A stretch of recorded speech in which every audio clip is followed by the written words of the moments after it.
बिस्मिल्लाहिर्रहमानिर्रहीम। अस्सलाम वालेकुम। तुसी वेख रहे हो CID न्यूज़ नेटवर्क इस्लामाबाद। विशाल असलम दे नाल अज दियां ताज़ा तरीन खबरां। पंजाब ते खैबर पख्तूनख्वा विच बलदियाती इंतखाबात दा जायज़ा लैण लई इलैक्शन कमीशन ऑफ पाकिस्तान दा अहम इजलास इस्लामाबाद विच कीता जा रहा है।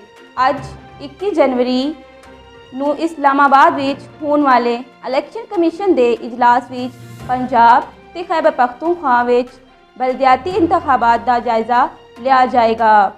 इजलास की सदारत इलैक्शन कमीशन ऑफ पाकिस्तान के सरबराह सिकंदर सुल्तान राजा करनगे। इजलास विच तमाम सूबियां दे नुमाइंदे शामिल किए जाएंगे।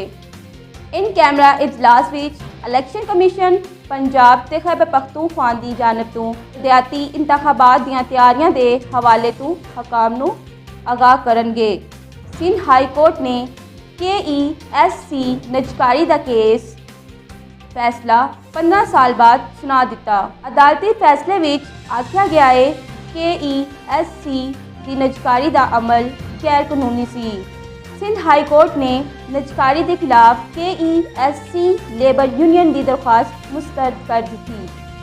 बाजवर के इलाके अतमान हिल विच सिक्योरिटी फोर्सेस ने कामयाब कार्रवाई के दौरान 2 दहशतगर्द हलाक कर दिते। सूबा पंजाब के जिला गुजरांवाला विच नामालूम मुलजमा ने सफाकियत की इंतहा करदे होया एक खातून ते 4 बच्चों का कतल कर दिता।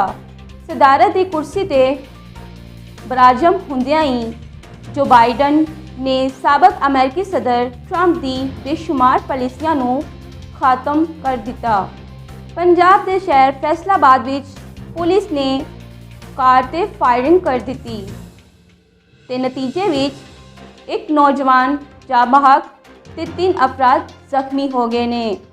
नेशनल कमांड के ऑपरेशन ने दस्सिया है कि गुज़िश्ता 24 घंटिया विच कोरोना के बायस तो चौखे पंजाब विच 5 मौतां होईयां ने।